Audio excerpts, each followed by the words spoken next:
Live from the Echo Network Studios, this is Odd Musings, and we are your hosts, Brett Pinson. And I'm Scott Zambelli. Welcome back live again this week. We're happy to be back. We've got a lot to cover. Got some interviews we're going to talk about, our YouTube channel, we got some sponsors, and of course Wonder Woman later on in the show here. So Scott, you've got some things you just posted up online on our interviews recently. Oh yeah, well, they were interviews I did over at the Phoenix Comic-Con, so that was 2 weekends ago. 2 weekends ago, yeah. Yeah, time flies, doesn't it? It feels like I just got back from Phoenix. But yeah, so I had an awesome interview with Michael Stackpole, and for those who aren't familiar with him, you might know his work. He did a ton of writing for the Star Wars Expanded Universe, a lot in the X-Wing series that a lot of fans love. That was a good series. I enjoyed reading that myself. Yeah, very fun series. And he was pivotal in developing the Wedge Antilles character, giving him the personality. And we saw Wedge in the movies, but we never had depth to that character. I think that'd be a fun movie to do as just a Wedge movie. Oh, that'd be great. And I'm really glad in the Star Wars Rebel series they've been bringing Wedge into the storyline and fleshing his backstory out even because more. Rebels is canon to the entire Star Wars universe. This is fitting where the extended universe is no longer canon. Right. So we're learning more about who they're making him to be, and I'd love to see them do more of an actual movie with him. Yeah. Even set during that era of Rebels. Yeah. So like on YouTube, you'll be able to see the full interview with Michael. However, off camera, we also talked some more about the expanded universe and how much the writings that they did are getting pulled into the series now because the people Dave Filoni and the current others are big fans of the expanded universe. Well, the current directors and writers had read a lot of that stuff, and they are referring back to it. While it's not current canon in the Star Wars universe, it can still be referred back to because it's all available through Lucasfilm, and I think it's neat they're referencing those things, bringing them in, reimagining them in some ways, and I look forward to seeing what they end up doing with them down the road here.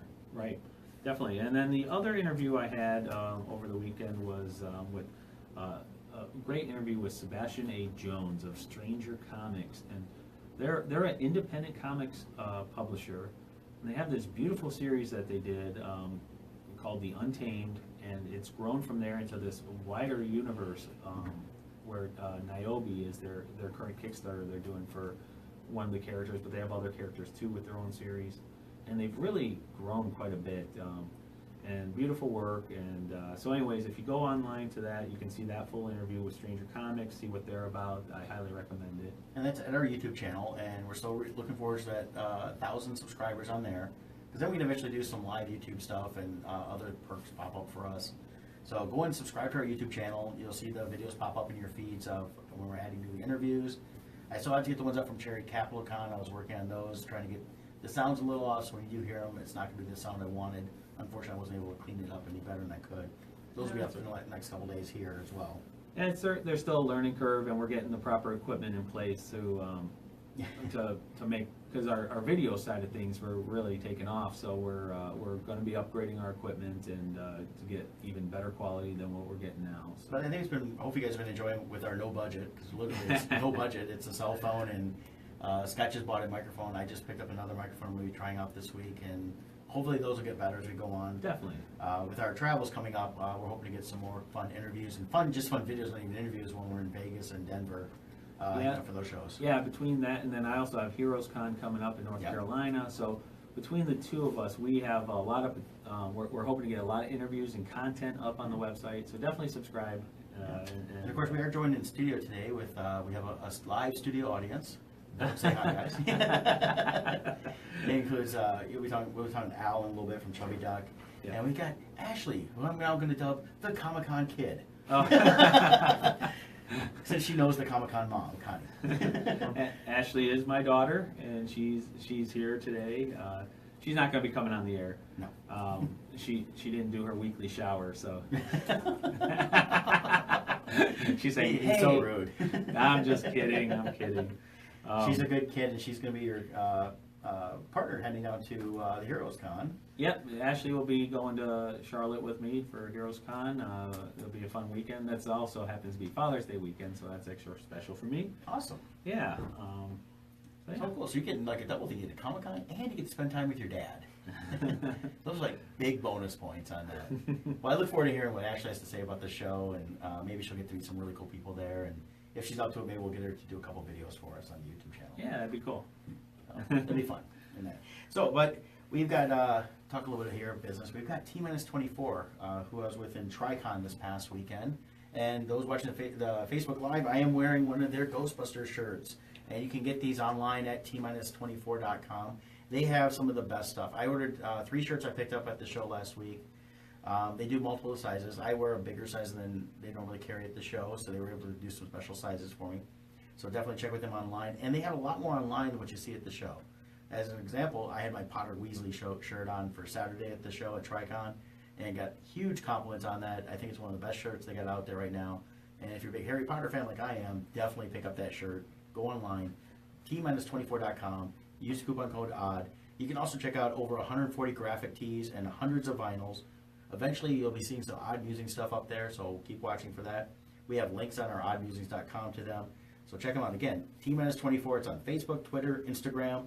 They post their latest designs, share updates about the conventions they attend. They were just in Tricon with me. They'll be heading to Tampa Bay at the end of July with us. Looking forward to hanging out with them again. A lot of fun. So please, check out our sponsor. So, Tricon. Tricon, yeah. Tell me about Tricon. This is a show I've yet to do, and I've been wanting to. Unfortunately, they were sold out. Didn't have tables left. And Lisa of T-24 said she attempted to get me in, but I have a feeling she actually put the block on. Just kidding, Lisa. Well, I gotta say, I always deal with Eric, who runs the show. He has another partner in there, and but I've always known Eric, and they run one of the coolest shows out there in terms of a nice one-day show. They know their fan base. They promote it heavily around the Huntington, West Virginia area and different regions around there. They know they're not going to get a billion people through the door. So the people they get are all excited about the local Comic-Con. Mm-hmm. And it is a true Comic-Con where they have very minimal guests. They brought in a wrestler I'm not very familiar with, so I can't really talk about him, but they had guy that plays the voice of Optimus Prime on some of the Transformers. Peter Cullen? Not Peter Cullen. Oh. It's Kaplan. Oh. The other guy. The other guy. So he was there. I didn't get a chance to talk to either one of them because this show is a busy show. I was busy from open until pretty much close. Yeah, more and more I'm loving, over the years I feel like the dynamics have changed a little, and I'm loving the smaller shows. I find that's really where you get more of the collectors out. And I think it's collectors. It's also people that are truly excited about having something in their hometown. And most people I talk to were from the West Virginia area. Right. And some say, yeah, we came 2 hours away. And looking at how West Virginia is laid out, there isn't a show that's necessarily that close all the time. Right. So they don't have a show to go to every weekend. So this is a big deal for them to come out and hang out. They save up for it. Even kids. I had kids that walked up and parents were like, yeah, they got their own money. They whipped out a wad of cash. I'm like, man, he's got more money than me. What's up with this? They be balling. And they support independent comics really well there. The show itself always has great independent comic creators as well as artists that do different artwork and that. But it's not oversaturated with that, which is nice. They try to bring a good mix of everybody. I had guys across from me who had their own comic series. One who worked on IDW's Teenage Mutant Ninja Turtles. Oh, nice. So it was a pretty cool group. And then I see some regulars I see all the time, like Roddy Fike. He's an awesome artist and got some great comic series he puts out of his own. Mm-hmm. And talked to Jay Fife. He was there also, who we interviewed on our YouTube channel. And he was great to hang out with a little bit there. Didn't get to see much of him because, again, one-day show, very busy. And the nice thing was it wasn't so busy I couldn't talk to people, so I got the chance to really mingle with the crowd, talk about my comics, talk about the artwork, and just had a great time doing that. And I look forward to being back there. I hadn't been there in 3 years. It's still one of my favorite shows to do. It's like going back home to that show. And I have gone to West Virginia for another show. Mm-hmm. And I love just, even the drive. It's a beautiful drive, beautiful state. Love the mountains out mm-hmm. there. The scenery is gorgeous out there. Yes. A lot different than flat Michigan. No, you get into southern Ohio in that area, and you're starting to see the hills and everything else. You can see where kind of Appalachia really starts as it goes into West Virginia. And again, the people are always just very pleasant, very nice, and we're all very excited to talk to anybody and everybody that was there. So I'm really glad to have been there. Looking forward to hopefully getting back next year. Nice. So we'll see how the schedule works out, because I've missed it the last 3 years because of other shows.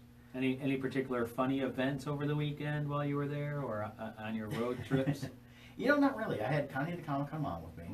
And it's kind of a quick trip. We left on Friday. We did set up. Had a great time that evening. We had dinner with our sponsor team, S24, Vinny and Lisa. Had a great time talking with them.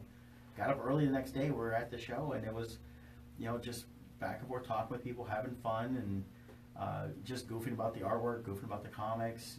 Cool. Introducing new fans, hopefully, and they'll want to buy more books down the road and buy more artwork, and then packed up and we were back on the road, and it was a quick road trip. It's 6 hours down, 6 hours back for me, and but again, well worth it. It's one of those shows that I rank up there with any of them in terms of like Chicago, the Wizard World Chicago. I've done that, and this show has always been comparable to me in terms of how much profit I make versus expense. Motor City, things like that. So running a one-day show for them is definitely one of the best shows out there. I hope to keep it one day, and I definitely look forward to be back. So. Very cool. Very cool. Yeah, and hopefully I'll get out there someday. Well, we're going to try. I've been talking to promoters. Maybe we can get out there next year. And if Eric, if you're watching this time, man, got to talk to you soon. Hopefully we'll get you as a sponsor on the show, and we'll promote the show a little more. And maybe you can have us out there along with Connie, the Comic-Con mom, and maybe Ashley, the Comic-Con kid. Everybody gets tired of me making this stuff up, but it's fun. I enjoy it. So No, it's all good.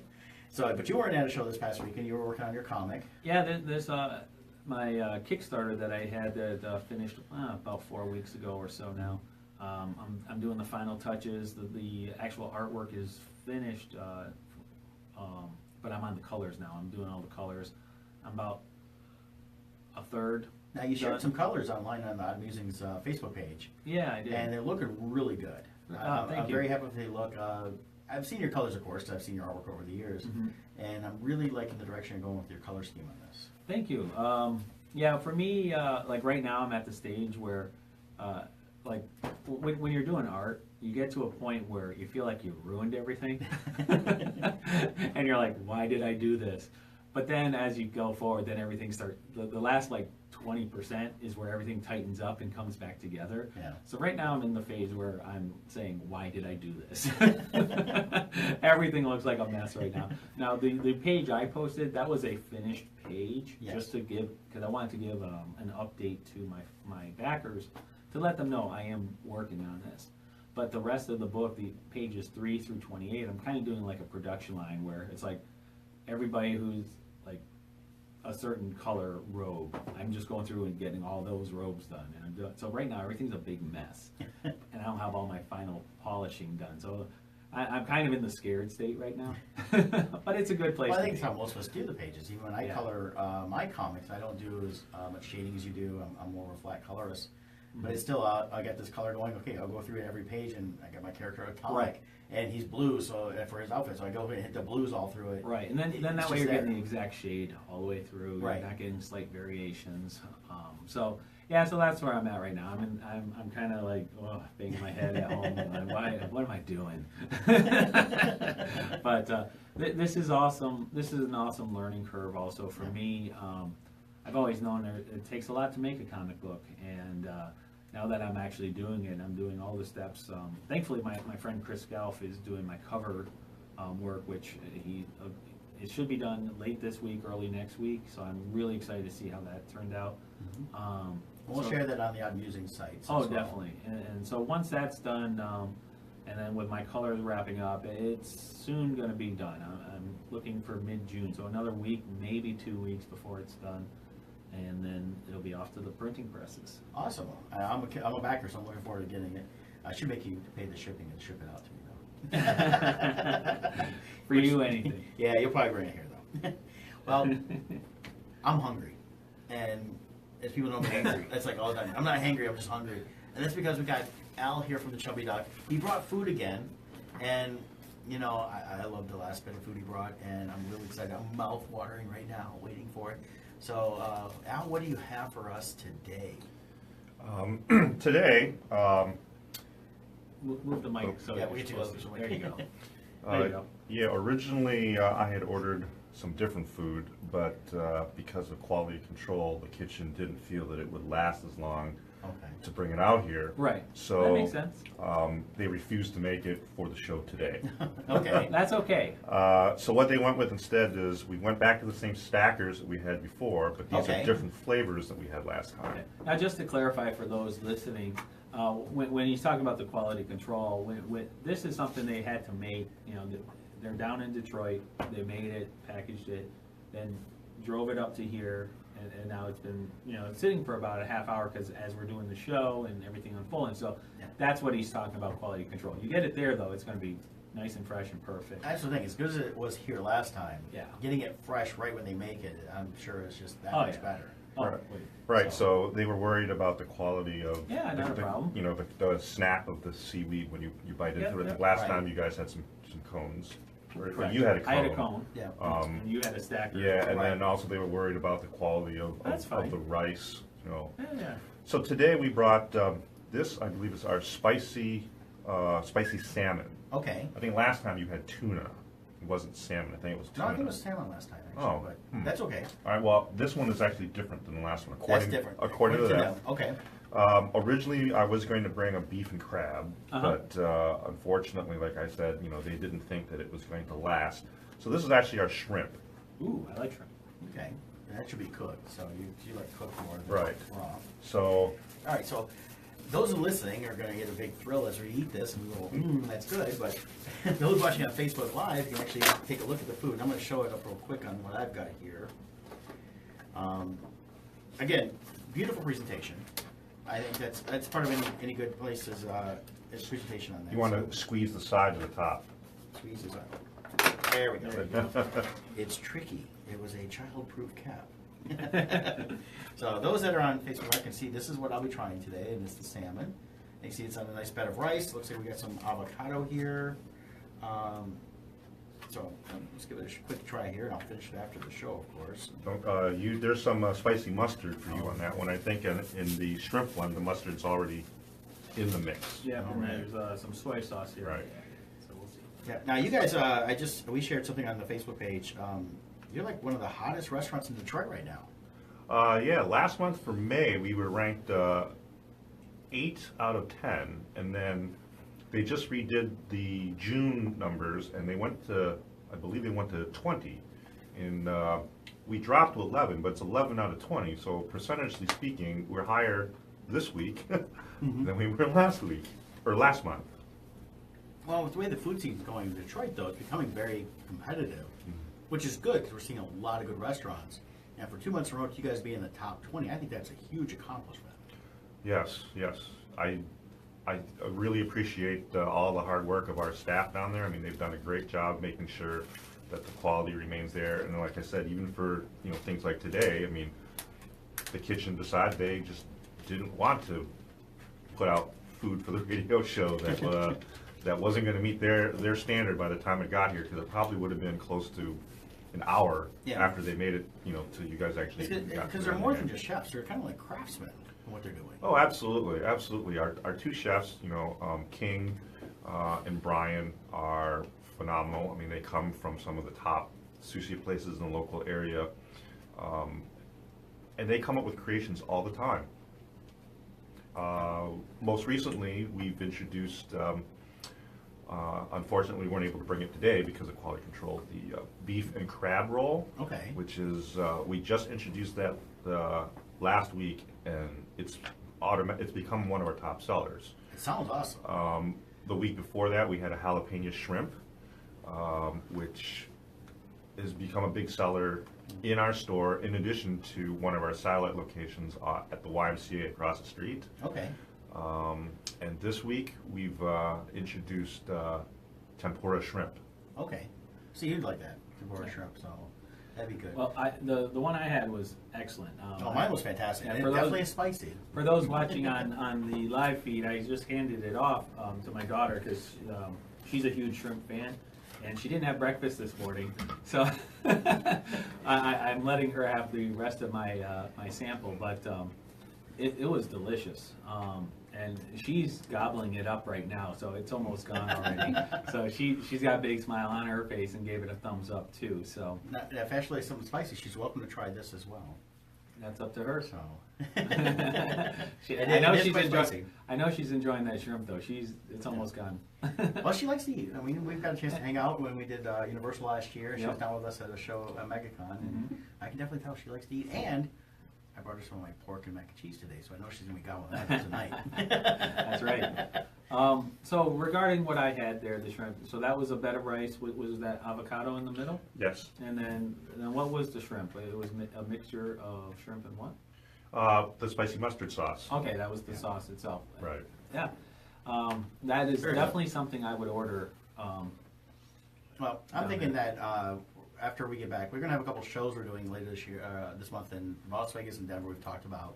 We're gonna come back live around July 5th, and we're gonna have Connie the Comic Con mom with us that day. And I'm thinking afterwards we're gonna make a special trip down to the Chubby Duck. Yeah, I agree. And Yeah, we'll and grab some do lunch and we'll do a and, live stream from the Chubby Duck, and we can eat We'll like get- I really we'll- want to try that Mongolian one that we talked about. with the Mongolian crab. and crab. Yeah, that sounds delicious too. I think we'll have to get a nice big sampler of everything and just sit Yeah. there and eat all day and enjoy it. And of course, right downtown Detroit, which will be a lot of fun. And hopefully, Al will be joining us that day, of course, and have a good time there. So definitely check out the Chubby Duck. Winning awards left and right, sounds like. Yeah, definitely. And if you go on Facebook, you can, if you type in Chubby Duck Detroit, you can find them there to follow. Their address is all on there. Also, you want to follow them because they have like some special events where they've been opening up their hours at different times. For instance, you were open till like 2 a.m. the following weekend before for the There's Electronic Music Festival, right? Well, no, we were open during the Electronic Music Festival 2 weeks Okay. ago, but last weekend was the Tigers were in town. Oh, that's Okay. right. Yep. So you had So- special hours for that. Right, so Yeah, we're so- trying to, if you don't want to pay $10 for a hot dog inside the stadium, that really doesn't fill you up. I mean, $10 at our place could fill you up pretty Right. well. And you're getting good food, healthy food that'll last. And it saves all your money for beer. Yeah. There you go. Well, and I know we got a lot of viewers and listeners that are all around the country. So if you happen to come to Detroit, whether it's for a Tigers game, Red Wings, Lions, or just because Detroit's getting pretty cool, come on out, check out Chubby Duck. Go buy some food. $10 will get you a lot of food. They have great looking rolls. Definitely gonna gorge myself when we're there, Yeah, and we're gonna enjoy that. And Ashley's wanting to come too, I think, but yeah, she it's gone. she inhaled it. It was great. She's gonna be like, I don't want to be a studio audience again. She's gonna volunteer to be here every week. Yeah. Is Chubby Duck in? Okay, I'll be there. Al, thank you again, man. You're welcome, guys. Thank you very much. We'll talk to you again soon. But we've got to move on here because our sponsor Imagine has given us a couple passes, and we went and saw Wonder Woman. And I don't know if everybody's listening or has gone to see it yet. This has got to be the best DC movie in this current incarnation that I've seen. Oh, definitely. And just as a warning for anyone listening, we are going to get into the movie fully. So there will be spoilers that we talk about. We'll be talking about the story and other things that happen in the movie, as well as giving our review. So if you haven't seen it, you don't want spoilers, this is your chance to tune out. How And long then I'm out of here? I don't want to know anything, honestly. What, 5 minutes? Oh no, we might talk like Here. 20 minutes, so we'll send someone out to get you down there. All right, sounds good. See, Dominic's making a run for it. You make a run for the border. I- Taco Bell should be our sponsor. I think Dominic's really just has to go to the bathroom, and he's using this as an excuse. Here, actually, we'll shut the door. Are you staying in here, Al? Or Yeah, I'm gonna stay, okay. but no contributions from me because I haven't seen it yet. Yep. Okay. You've been warned. Spoilers are coming. Well- And after you see the movie, Yep. you can come back and listen to the replay to hear our talk on this too. So, just because you're tuned out now doesn't mean you can't tune back later. Yes, because it'll be available on YouTube as well as our Facebook pages. You can listen to it on the website as well at oddmusings.com. Yeah. All right. But again, Wonder Woman, wow. It wasn't a perfect movie in my opinion, but it was a very well done film. I pretty much loved almost every aspect of it. Coming into it though, with the Batman and Superman being the introduction of Wonder Woman in this iteration of movies, I kind of wish this movie had came before that, and it did a little bit different. But we talked about that before, even off the air. I have not liked the direction of the DC movies, and I'll say this: I'm glad it didn't come before, because I think it took those other movies from DC would have slaughtered it, I think, had they done it before. They didn't. It's kind of like they had to do their fan films first before they could do a real film. Yeah. So I mean, and not there's people who really like the Batman versus Superman, Man of Steel, and Suicide Squad, and there's nothing wrong with that. Everyone has their own taste. For me, the DC model wasn't working Right. until Wonder Woman. Yes. And I hope this is a change in direction instead of an outlier. And I'm hoping Justice League will follow this. We'll see. And that's what I'm worried about with Justice League is we just had this great movie. It was a lot of fun, and we'll get into that a little bit more.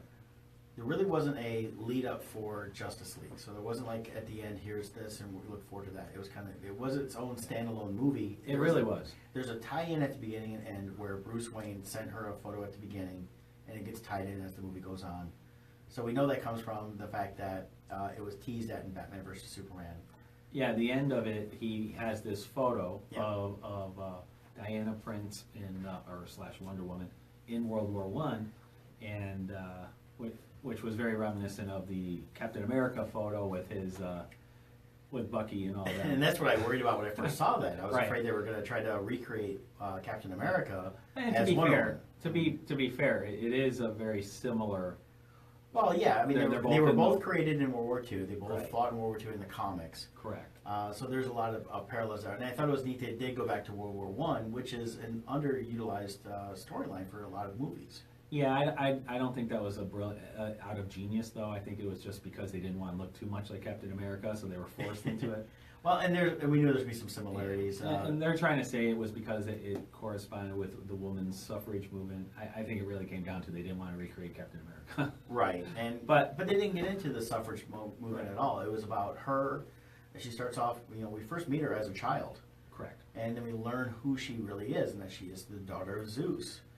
And this is so she's got the godlike power. So they were able to hammer that home really easily Mhm. without overstating it. I was very relieved at the origin story because the early rumors that came out a couple years back was they were going to make her Kryptonian, and they were going to do away with the whole Greek background. And thankfully, there was a lot of backlash at the time. Yeah. And so, anyways, it didn't go that way. Well, and I think it's also DC has been looking too much at the Superman origin as trying to make all the heroes Right. some form of Kryptonian. I'm glad they didn't. Yep. I'm glad they didn't go to where she was even influenced by kryptonite. That was the problem we had through Smallville was it was everybody with powers had been hit by kryptonite at some Right. point. Yeah. So I was very happy with the origin story. Now I do know some people online though who I guess they are hardcore Wonder Woman enthusiasts. They're saying the origin story in the movie was bad. They didn't like it, which I'm not seeing why. I gotta admit I'm not a Wonder Woman historian, so Well, I've read Wonder Woman over the years, but not back to any origins. I mean, Yeah. it's always been centered around Paradise Island. mhm. That these were basically the Amazonian warriors, and they were secluded from the rest of the world. Nobody could just find this place. Right. Even in the movie, the Germans stumbled across it as they were chasing Right. the American pilot. Yeah, so I don't know, the biggest problem with being a comic book fan of the comic book origins is the comic book companies themselves they've retconned the origin stories so many times over the years that, excuse me, that, did a little burp there. That was good, Chubby Duck. That was the Chubby Duck. But they've redone these origins so many times that now that they're doing the movie, what do you go with? So I think they do, and this is for Marvel and DC, I think they do their best to try to merge the various elements of the different backstories they've come up with into one cohesive story. It's also they're creating a new universe, Mhm. but you also have writers and directors that want to put their little spin on some things. They want to make something their own. And I think it's why we see changes. So we see this in comic books too, when we see changes in artists, Right. changes in writers, and things go on with the comic books. So with once a month, it goes a little further. People kind of forget a little bit Right. because they're not going back constantly rereading packed issues. That's a good point. Yeah, and as far as the origin story goes, wow, Robin Wright Oh, I could not believe her role in there as the general. oh, she was fantastic. She was amazing. I remember I'm watching going, wait a minute. What she's like, I've always been a fan of hers through the years, and even beyond The Princess Bride, but even her more recent works and stuff. But man, she was badass in that role. She was kicking butt. Yeah, she was fantastic. She was buff. She got herself kind of, you know, she's even more fit than she usually is. And she didn't hold back in terms of the physicality of it. Yeah, well, and you know, you can tell she definitely got in shape for the role. I mean, she's always been in shape, but she looked like in fighting shape.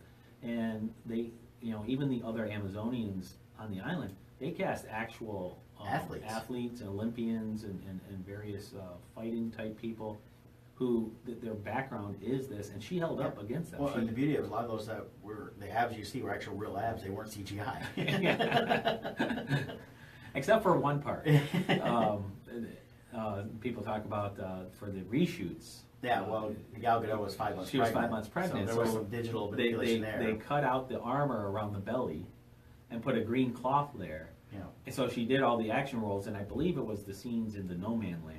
Yeah, there was a lot of that stuff where she's on the ground and then moving, and they kind of were manipulating her around. I think that's why also for much of it they had the that fur coat on her. Yeah. It was to hide that. But then when she takes it off, that's actually, they CGI'd the belly to make her non-pregnant. Well, I mean, it's stuff we've seen in other roles. I mean, they did that with you all the way yeah. to Forrest Gump, when they took like Lieutenant Dan's leg. Oh, right. But what's amazing is just how seamless it is. You're watching on this ultra high def 80-foot screen, and if they didn't say they did that, I would never have known. No, it did not feel fake, and I like that. It was everything felt right. I like the visuals of this film too. Starting with Paradise Island, in terms of the using real backgrounds as much as possible. I know they had a fair amount of CGI they fit in here and there, but it didn't feel like it was a studio CGI film. Yeah. Until the end. That's the only problem. Like you, I love the look and feel of Paradise Island. Yeah. It felt like a real location. The scenes in World War I were amazing. The choreography of the fights were beautiful. Yeah. My only criticism was the end. The final fight, I mean, you went from everything being so grounded and real feeling, where you have this fighting going on between everyone, to... Well, and we haven't really talked about it yet, though, but the end fight, though, was against was it Ares. Ares. And this is, the god of war, so they kept with the myth theme through the whole thing. Yeah, except they cast an actor who couldn't be the god of war. That's what drove me nuts, is... He's a good actor. Oh, he's a great actor. He should have been to me, he was the disguise of who Ares is. And then when Ares reveals himself, he should have morphed into his true form. Then you have somebody who's like the Mountain from Game of Thrones. Yeah, or Batista or something. Let's have Drax. Yeah. But somebody who's like imposing, and who can act, even if they're not even huge, but they can actually fight. But we have Professor Lupin, who's now the god of war, and because he can't do any real action scenes. Well, he's good at morphing, though. He went from werewolf to morphing into this guy. Yeah, except here he didn't morph. Well, they threw in all kinds of armor, though, and that's where but he just stood there. That was the main thing. Was that, it wasn't the villain I thought it would be, but it fit what they were trying to accomplish with cementing her background and being within the mythological universe. Oh yeah, that part I understand. I'm just saying the fight itself became a high-end video game. It was so much CGI. And this is where my worry is with the future of DC as far as Justice League. Well, when you watch the trailer before it's all was CGI. Yeah. And it's like, I want real world elements. Right. And I think, the 80-90% of Wonder Woman before that fight, I loved. I thought it was perfect. And the only complaint, and I think you mentioned, Ashley said this too, is way too many slow motion moves. I thought that was too much. I also, some of the fighting with the Amazonians, it was too much trying to be acrobatic, and I'm watching going, okay, you're flipping around, that's why you're getting shot. That part didn't mind, but I do agree with the slow motion part.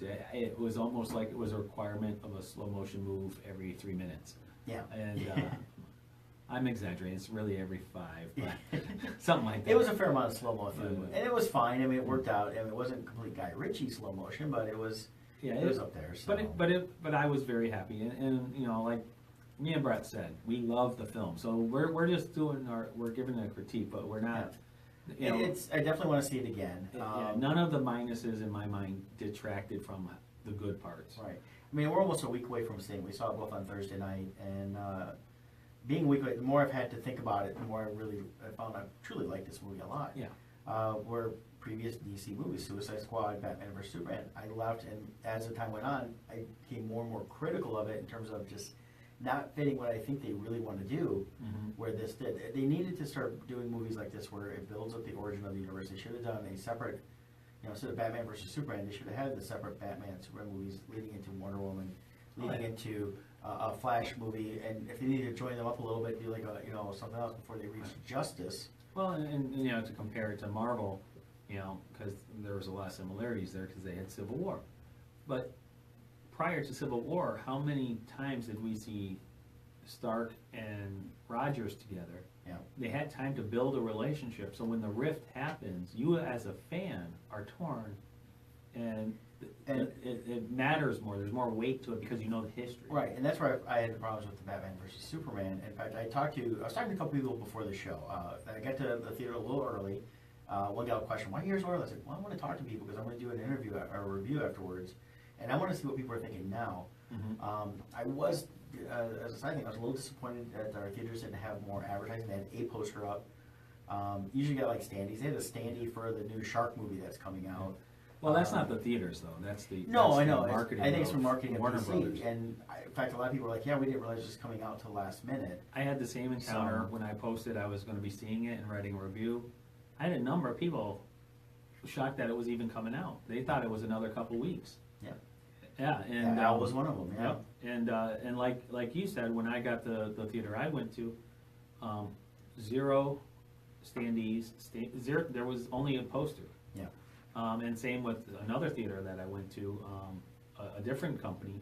They also zero standees Yeah. or anything. And I usually found for the it weird. superhero movies, you have this stuff out, and they Yeah. promote it heavy. So I'm not sure what DC was doing, but the beauty of it was the true fans, I think, found out, and those that were really excited about it found out, knew it was coming out.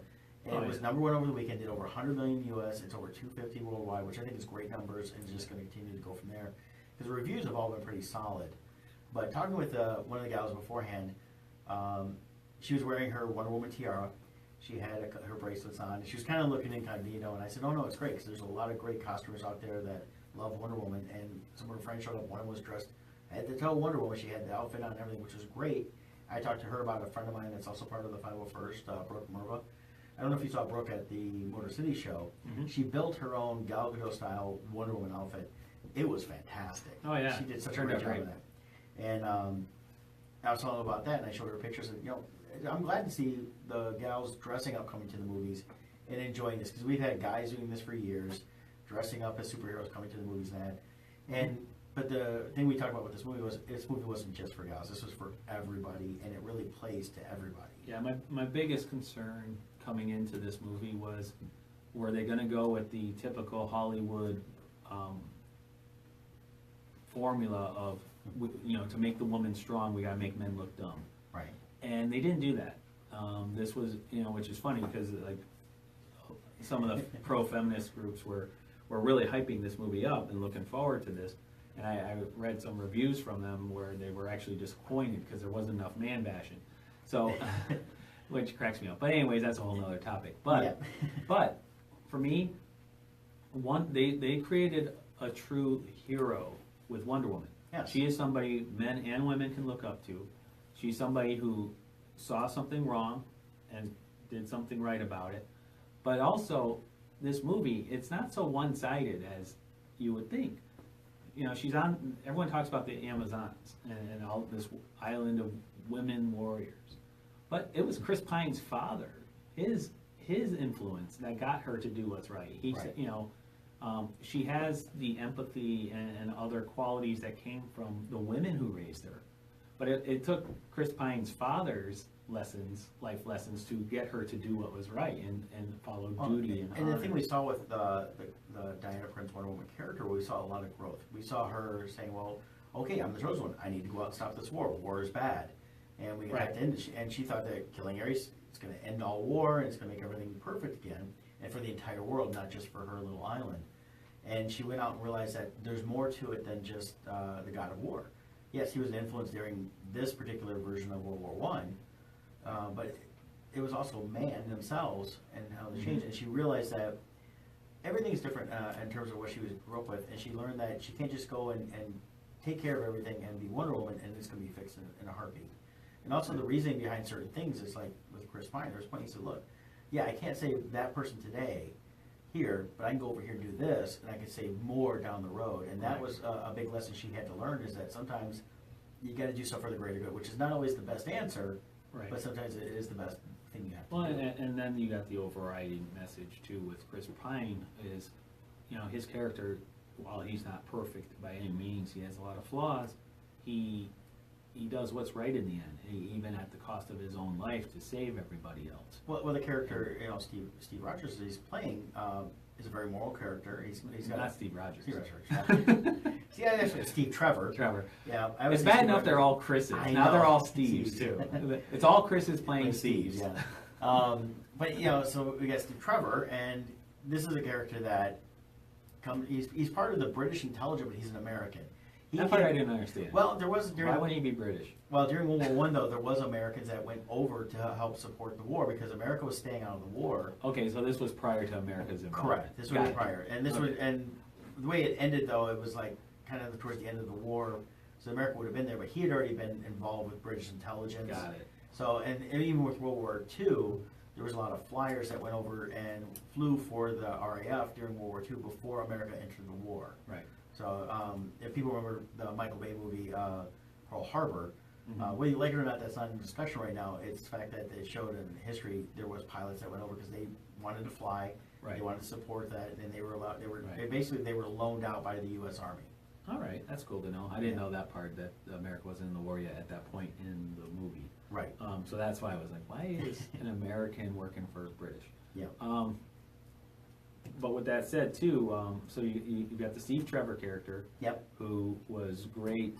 He was a pivotal role. It also taught Wonder Woman, too, the cost of what's doing it right. That was her first real loss. Well, I mean, her aunt earlier in the film passes away, so there was a loss. But this was her first loss. Well, I mean, the first fight we see on Paradise Island with the Germans attacking and them fighting back, that was the first battle she had seen. Everything before that had all been simulation training, and she was, you could tell from an early age she wanted to learn to be a warrior. Her mother didn't want her to.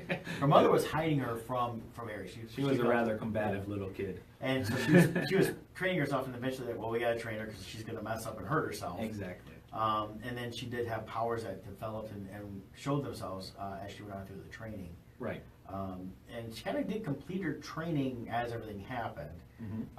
For that part, she hadn't, and she talked about some of the books she read over the years, and you can tell there was a lot of education that they didn't hit on a lot during the island stuff. So the women weren't just warriors; they're educated women. They have a lot of books, and of course, their books go back to ancient times. Right. Another cool part too I liked is the secondary characters.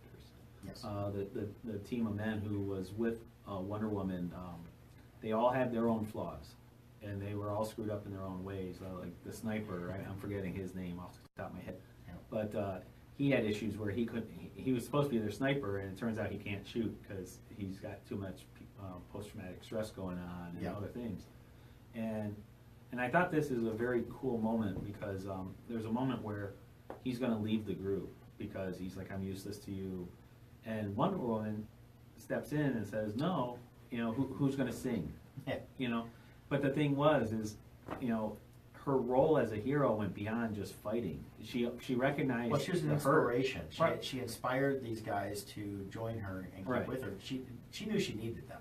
Right, but on top of that, though, she recognized he was hurt and needed, and so to help him, she invited him to stay, even though she knew he couldn't help the group fighting. Yeah. It was in his best interest for her to reach out and make him feel wanted. Right. And I thought that was a really cool moment. I mean, maybe I'm making it deeper than it was, but to me, that's what it was in that moment. And it really showed the feminine side of her. It showed that nurturing part of a female that comes in, and she knew that you're hurting. I'm here to help you with that. And the warrior side basically just brought her out too, instead of being overly motherly. It's like, look, we need you. Correct. Who's going to sing for us? You know, we need this. And she knew that he was an integral part of it. And it was a nice little group that they put together of misfits, really. And even Wonder Woman herself is a misfit in a lot of ways. Right.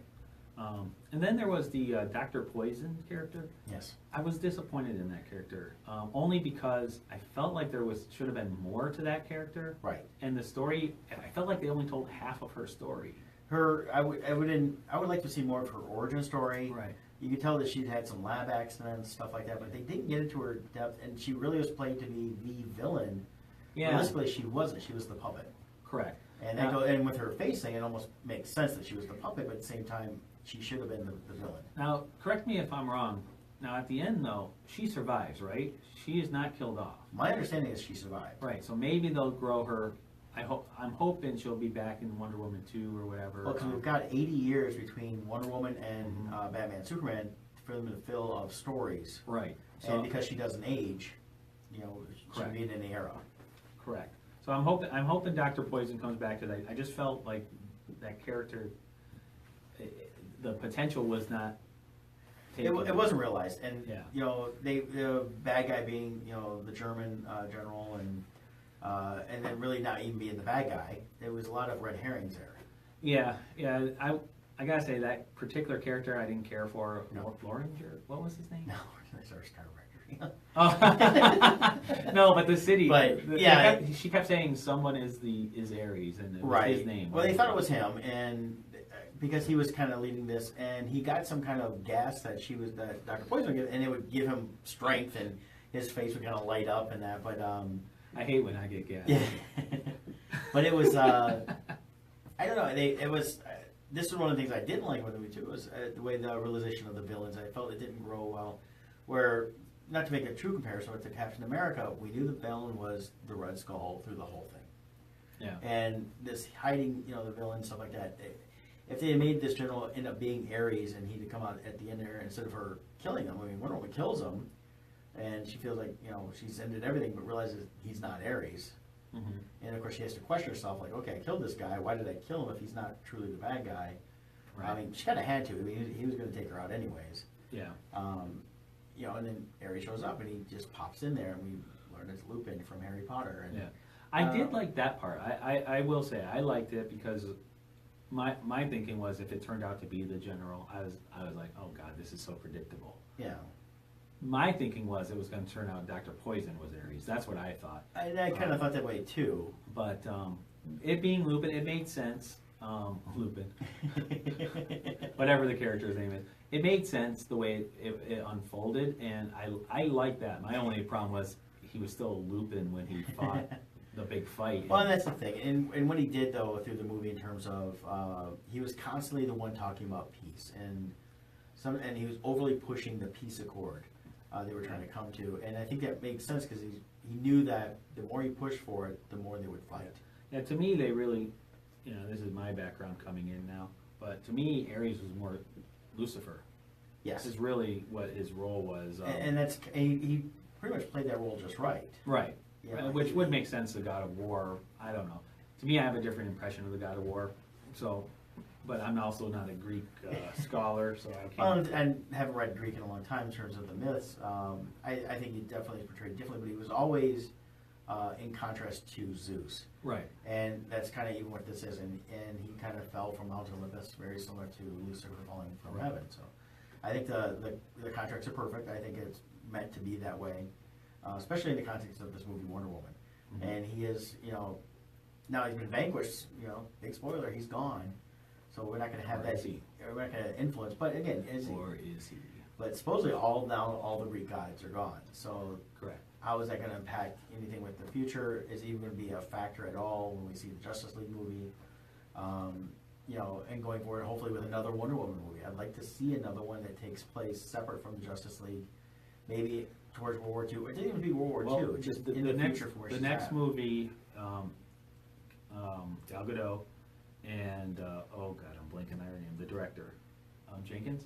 Sounds right. Yeah. They are contractually signed to another Wonder Woman. Okay. And the director came out and said the next one, she's planning on taking place in America is the setting. Okay, She didn't say the time period, but she said the next one will bring up Wonder Woman to America. okay. So, Well, and I think that's perfect, because she was in America during the comics. yep, So and they that bring could her- still tie into World War II, Oh, or yeah. they could pick any time period. Well, and, you know, they could go with that, and, we know we have the Wonder Woman television series that started off in World War II, then went more modern times. Part of the charm of this movie, though, too, was her naivete of the world, Yes. her innocence, and how she was behaving. So, you know, you going into a Wonder Woman 2, if you jump forward 10 years, 20 Yeah. years, well, now she's experienced in the world, and you're going to lose that part of that element of the movie. Hopefully they'll actually explore that a little bit at the beginning of the movie to lead into whatever their main plot is gonna be. And it doesn't have to be a World War II thing, but it's, and there's so many different things that she could explore that was going on in the world, so coming to America, learning, you know, if you're coming during the Depression, that's gonna be a different era. Or you She's could about even- helping people. You could jump forward, skip World War II, and go into Vietnam. Right. That'd be an interesting one. Yeah. And then she could fight alongside Logan. Yeah, we're gonna start having to get some DC Marvel, movie crossovers. Well, that was already kind of teased with Gal Gadot's making fun with Katie Couric, was it? About Chris Hemsworth and Thor, saying Wonder Woman would win. Yeah. And then Hemsworth replied, yes, she would. Yeah. But personally, I think they're both wrong, as we know, because whenever heroes fight, it ends up being a draw. Correct. No one ever wins, so. Well, the thing is, who can pick up the hammer? They both can, 'cause I think they're both worthy, and Ah. so we'll see Well, what they, happens. theoretically, Actually, I they're think related. yeah, but I think mean, she her would- dad is Zeus, his dad is Odin. Yeah, they're but different myths. I think she would win, and the reason she would win is she saw it. I think Thor would just say, I want a beer. Yeah. Why am I fighting Let's this? go have a beer. He would say, we should betroth each other. Yeah. Well, any closing thoughts about Wonder Woman for you, Scott? Yeah, in today's talk, you know, we went into some nitpicky stuff, but I really want to emphasize, we loved the film. Yes. The film was great. Please go see the movie. This is a film I think needs to be seen. Yeah. And it needs to be seen in the theaters. Unfortunately, I had to delete a comment today. Someone commented a link to a bootleg version, and we don't want that. Oh, yeah. Go support the theaters. Go see it right, because we want to see more films like this, especially in the superhero genre. Yeah, and hopefully, you know, for me, this will be the first DC movie I want to see multiple times. Yes. It's the and- first one since The Dark Knight for me, but the Nolan movies I don't consider in this vein. They're a completely different universe. Now, what I am curious to hear is the people who I know to be the hardcore DC people who are always defending DC and trashing Marvel. Yeah. I've not heard them speak up yet about Wonder Woman. I'm curious if they're going to like Wonder Woman or hate it, because myself, I'm a Marvel fan. I loved it. Yeah. My daughter's a Marvel fan. She loved it. Other people I know who are Marvel fans are loving it. So I'm curious if the DC diehards are Well- liking this or hating it.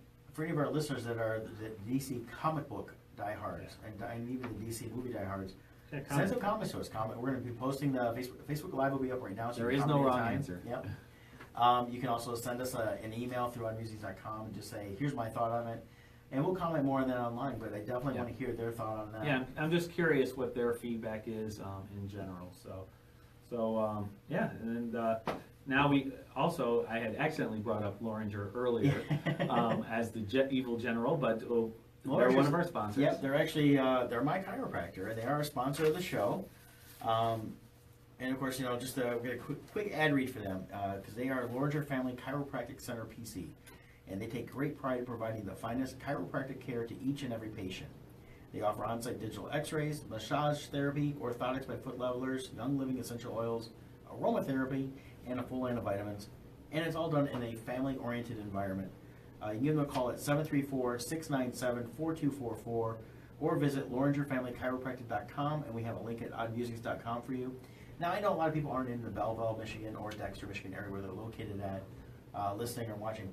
But if you're looking for a good chiropractor, give them a call and say, can you give me a reference in my area? Because they seem to know people all over the country. I was talking with Dr. Ani yesterday when I got adjusted. They'll be going to some seminars out west pretty Right. soon.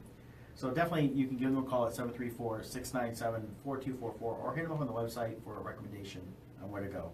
And with them in mind, we're going to be doing a contest where they gave us a free massage to give away.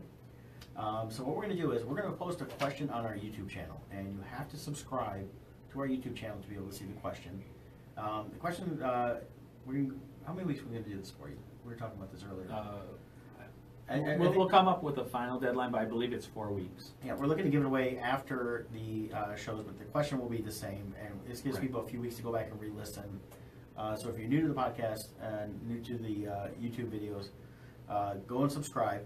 You'll be able to get the question there. You can answer through there, as well as we'll put a link on the website. Correct. We'll put a link in the video itself that will take you to the page where you can enter the contest. Yeah, and today is Wednesday, so that'll be up by tomorrow. By We tomorrow. can start doing that, and we'll reiterate this over the next couple weeks here. So check that out. Go to YouTube, subscribe for there. Chance to win an hour massage. Now we know it's kind of limited to locations, but this is for anybody in Michigan, Ohio that's listening, Yep. Indiana, Illinois. Don't feel like driving even a couple hours. It's well worth it. They do a great job, and it's an awesome facility. So definitely come out there. Yep. So we're getting ready to close out the show here. It's been a lot of fun. Yep, and also when you subscribe this week, we'll be doing a review of the Mummy movie that comes out. Yep. And we're gonna try, but we're not sure yet on, it comes out at night, so we might be doing a review on that. And that's it for that stuff.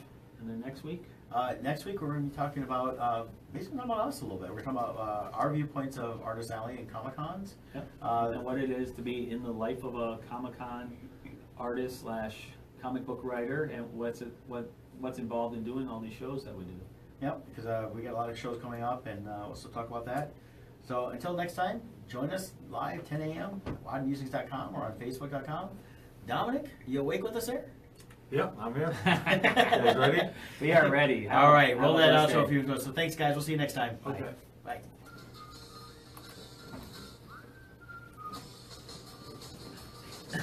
And for those watching on the video, they can't hear the music. Looks just like a madman. It's just Dance. waving goodbye. Dance like a